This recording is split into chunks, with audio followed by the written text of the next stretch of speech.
Hello, world. I'm Mark with Grand Media and Ignite. Nice to see you guys. I'm here with the Stephen Tobin, the legend. You're looking great, man. Nice haircut. And how are you today? Feeling great. Heck yeah, that's what I'm talking about. So, your solo album, Last Dance with the Ego, we got it right here, is having its 1 year anniversary.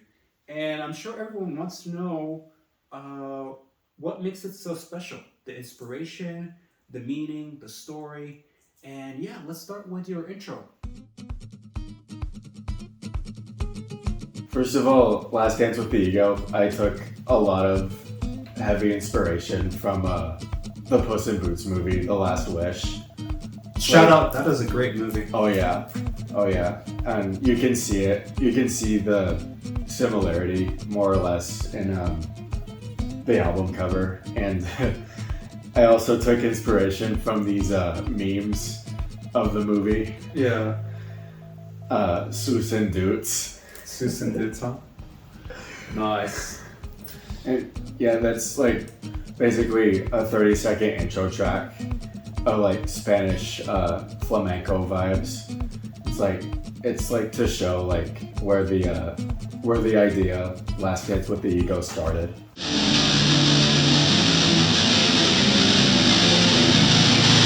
I'm a sucker for openers, and I wanted one that just resembles like the root of like how the best of my taste in music started. I started with Red. That's how like I'm a metalhead to this day. So like I made this Red type beat basically. Like the key, the tuning, the whole like metal and orchestral elements. It's like all inspired by Red. And the meaning behind the song is like you think you're doing okay and you're of course feeling great, but deep down there's some if it applies, there's a bunch of unhealed trauma deep down. Yeah. So the message of the song is you need therapy.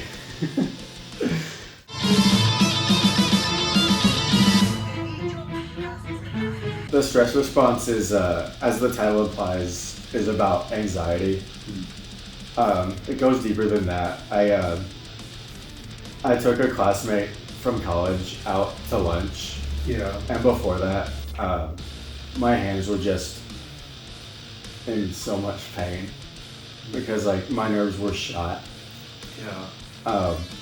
And this classmate was from an upper division class, AMD 419, or Art Media and Design 419, Research to Production. And that's how fast that I made the song, 419 beats per minute. And turned out well. It made recording guitar easier because it was kind of hard to stay on beat with like a slower click.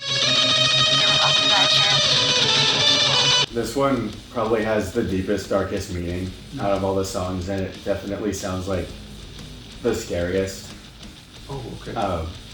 It's about opinions. Okay.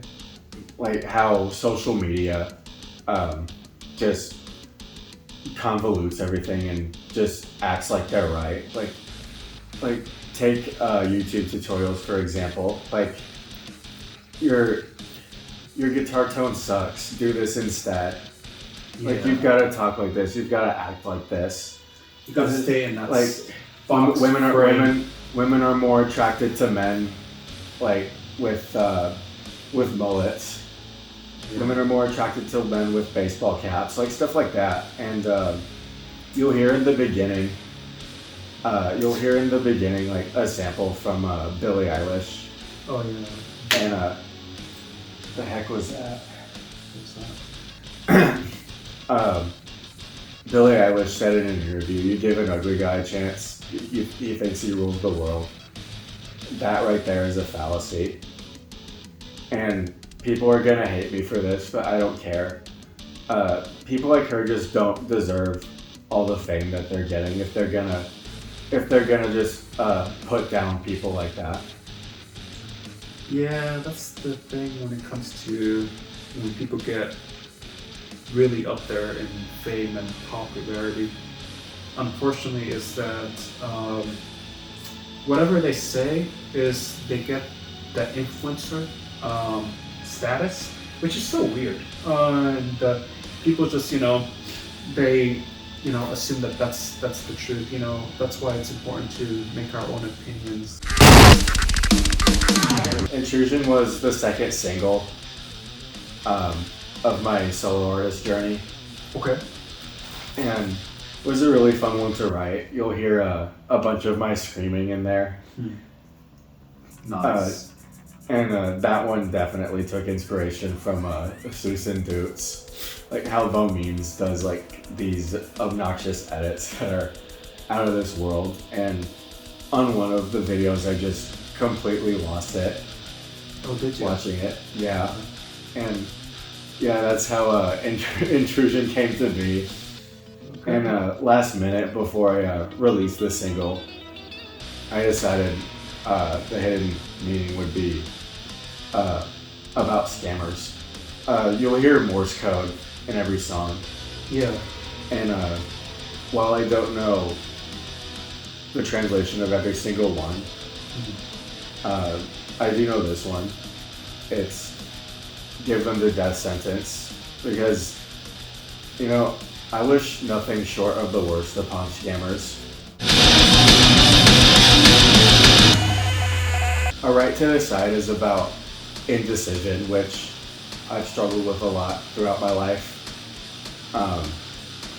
And one way that's represented is you'll notice a change of time signature. Like it goes from The beats, the rhythm. like 4/4 to like 3/4. Like I'm gonna make this song 4/4. Oh wait, I'm going to 3/4. Yeah. And there's some ideas in there like that go all the way back to 2020. Like some of my earliest ideas, or maybe just one melodic idea. And the main riff definitely not. I came up with that like early 2023. Thorns All Around is like obviously the interlude of the album, and in a part of this story, in A Right to Decide, you're like choosing a path to go to Okay. on So you have multiple routes, multiple options. and yeah, Thorns All Around is like basically like when the route is chosen, but that's besides the point. This one is just like me being weird, and you'll notice that it's totally different from what I usually write. And yeah, and the song's about mockery, and Okay. the Morse code translation is a Bible verse of like the crucifixion of Jesus, like how they put a crown of thorns on his head and mocked him, and I was mocked too. I like to keep my faith like not explicit, to not shove Jesus down people's throats, but I still love him. He still loves me. Of course he does. Yeah. Yeah. I think the best thing we can do as Christians is honestly to set the example with our actions throughout the Exactly. saying. I think that's good. Exactly. So do good things. He won't force you to do it. That's what makes me attracted to him as well.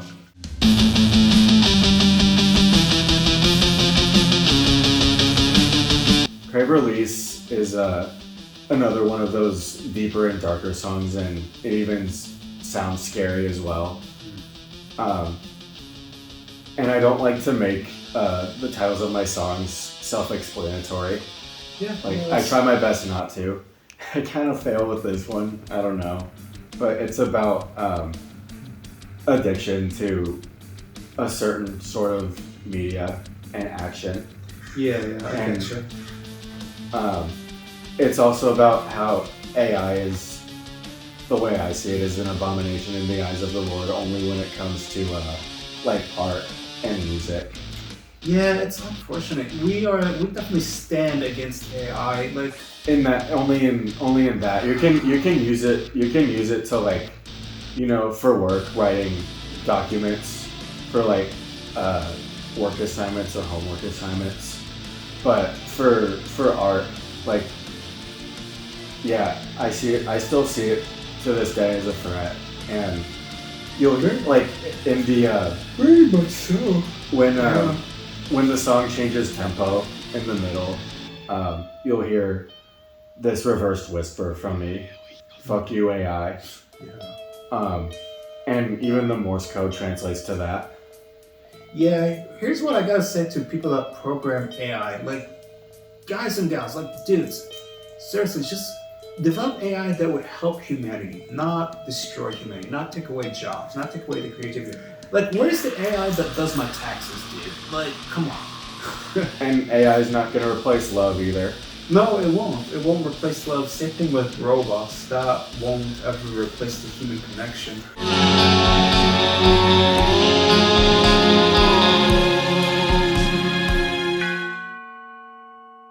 To me, that sounds like Elevator. It is about elevators, yeah. It's about elevators. This was the first ever song on my solo artist journey, First one. and like it all started with this like vocalization idea that wouldn't stop playing in my head, like after or around the time I graduated college, and I imitated it and pitched it down to like replicate exactly what I was imagining, and nailed it. I nailed it. Nailed it. And yeah, That's the awesome. story, yeah, obviously it's about elevators and the trauma I have associated with it, and it started with two things. That's so Two understandable, things. dude. That's so understandable. Two things. One, I read this passage when I was a kid about this girl named May who got stuck in an elevator. That's that's something that stuck with me. And two, my twin brother Daniel and I, we used to go to this skyscraper and always had to use an elevator. Okay. I could see like the structure like outside the shaft, like going to like the basement. Right. And yeah, we used to go to this place for therapeutic treatment. I don't want to say treatment because it makes it sound like there was something wrong with us, but yeah, but it was like something fun. Yeah. From what I recall, but anyway, one time the elevator went up, probably up to the top of the building, instead of it going down, and that traumatized us, but the fear of elevators stuck with me. Yeah. I don't know about Daniel, but definitely me. And the whole song is like a whole build-up of like what an elevator phobe fears could happen. Like when the song gets heavy, it the imagery I'm trying to convey, I guess the word is like right when the floor disappears and you're just falling through the shaft forever. I actually had a dream of that around the same time that incident at that skyscraper happened. When you were a kid. Yeah. Yes, that's scary. And there is a thing as like the sleep paralysis demon where this happened to me a couple of times. Like last time it happened was about 9 to 12 months ago. Where literally I was sleeping on the bed and sleeping on my back, and next thing you know, it just feels like I'm falling from the sky, and then you get all that sensation, goosebumps, hair standing up, and sweating like crazy. And it happens during the darkest moments of my life. So it happened during COVID, and it happened during a couple months ago. I haven't gotten it recently, which I'm super thankful for, but weird stuff. And I'm not yawning because you're boring. It's just I'm getting a little sleepy. No, I feel It's got nothing to do with you. Don't take it personally, Michael Jordan. I like to have ballads in my songs sometimes to like give people a break from the heaviness, and definitely give myself a break if I'm like going to the gym and headbanging. Yeah. I actually did that with 4 hours of sleep the day of the release. Okay. Went to the gym, banging my head to it. Was really proud. Again, I hate to make the titles of my songs self-explanatory, but the song's also about like reconciliation, like and making peace, like with tension with family or whatnot. It's like going from really intense elevator nightmares to back home in your backyard shooting soccer balls. You think it's self-explanatory, right? There's actually a very particular story behind that song. Daniel and Theo and I went to Colorado spring break 2023, and we went snowboarding in Copper Mountain. And right after snowboarding lessons, first day, I went right up to center. Wow. And if you know Copper Mountain, you know what I mean by center. You know those things like you sit on like on the way up the hill? Yeah. This one was actually like indoors. I could still get a view of like the snow and the slopes. But then I realized I went too high, and I kept falling every time I tried to snowboard. I lost a glove and almost lost my snowboard. Okay. And I was losing breath too, and I thought I was gonna die. And yeah, I was pretty traumatized after that, but I decided, I was thinking in my head, I'm gonna write a song about this. And you did? Sure. Yeah, it explains the like the sleigh bells and Christmassy vibe because, you know, I was up in the snowy mountains. Yeah. And you got guts, man, to try to even go all the way up there. You know? I got cocky.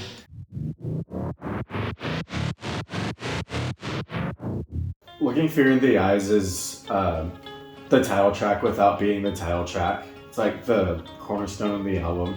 Yeah. And I wanted like a final battle vibe for this one. It's like Last Dance with the Ego is basically an emotional journey to doing away with old ways. It goes like this, you know, an emotional roller coaster. Yeah, and you'll see here that guy in the top right corner of the cover art. That's the ego. That's like an old version of myself, like getting in my face and telling me all these lies in my head. And when the song changes tempo, that's all these whispers inside my head. And then that's when The demons. yeah, and that's when like when the ego's there, I've had enough. I just start to beat the ego down to a pulp until I'm looking it dead in the eyes, of course, and it starts getting frustrated and curses me out. Like at the very end of the song, you'll notice that. And yeah, it's probably my personal favorite right now. Oh, it is. Okay. I'm so fickle when it comes to my favorite works. Yeah. Right on, man. Well, very bold and profound from Stephen Tobin. Now, I bet what everybody's wondering is, are you coming out with any new music? To be honest, maybe my priorities lie elsewhere, but I don't know for sure. Okay. I don't know for sure.